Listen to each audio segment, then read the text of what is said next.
আসসালামু আলাইকুম সম্মানিত ভিউয়ার্স, কেমন আছেন? আমি মোহাম্মদ জাকারিয়া, চিকিৎসক, মোটিভেশন স্পিকার। আপনাদের মাঝে স্বাস্থ্য বিষয়ে আলোচনা নিয়ে আসলাম। বন্ধুরা, বিভিন্ন সময় বিভিন্ন ধরনের আলোচনা নিয়ে আসি। আজকেও স্বাস্থ্য বিষয়ে আলোচনা। আজকের আলোচনার বিষয় যে আপনার তালের শ্বাস খাওয়ার অনেক ধরনের উপকারিতা। তাহলে ভিডিওটা প্রথম থেকে শুরু করে শেষ পর্যন্ত না টেনে শুনবো।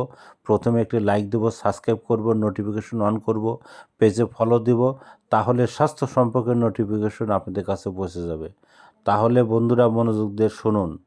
আপনার তালের শ্বাস খাওয়ার কত ধরনের উপকারিতা। তালের শ্বাস খেলে শরীরকে দ্রুত শীতল করে। তালের শ্বাস অ্যান্টিঅক্সিডেন্ট সমৃদ্ধ, তারুণ্য ধরে রাখে, দাঁত সুস্থ রাখে, কোলেস্টেরল ক্ষয় রোধ করে, লিভারের সমস্যা দূর করে, রক্তচাপ নিয়ন্ত্রণ রাখে এবং খাবারের রুচি বাড়াতে সাহায্য করে। বন্ধুরা, আপনারা এই জিনিসগুলো ফলো করতে পারেন। আর কোথাও যদি কোনোভাবে ভালো না, আমরা 100 বছরের প্রতিষ্ঠানে বিরাজ মেডিকেলে আপনারা যোগাযোগ করতে পারেন। তো বন্ধুরা, পরবর্তী কী ধরনের ভিডিও চান কমেন্ট বক্সে লিখতে ভুলবেন না। আর আমার এই 100 বছরের প্রতিষ্ঠানে আপনারা চলে আসবেন। তো সবাইকে ধন্যবাদ।